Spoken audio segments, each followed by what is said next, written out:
ဘုရားမြတ်စွာဘုရားဟာလူတွေကိုအသိဉာဏ်ရှိအောင်လမ်းညွှန်မှုပြုတာဖြစ်တယ်မတဲ့ဘုရားမျိုးမဟုတ်ဘူးတကယ်တော့မတဲ့ဘုရားဆိုပြီးလူတွေကယုံကြည်နေကြတာတကယ်တော့ရောမသလားဆိုဘယ်မှမဟုတ်နော်မလို့လေရလာလို့ဆိုဘယ်ရမှာတော့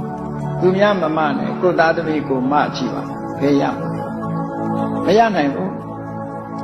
လှုပ်ပြီးလို့ရတာရှိတယ်လှုပ်မပြီးလို့ရတာတွေရှိတယ်အများကြီးရှိ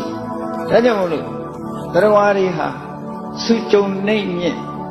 ကွဲပြားခြားနာပြီးတော့နေကြတာဘု து ပုံမှာမိတီးနေတာတော့ဆို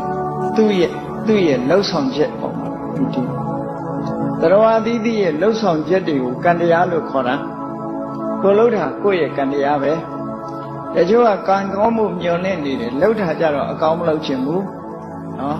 ကောင်းတဲ့အမှုတွေကို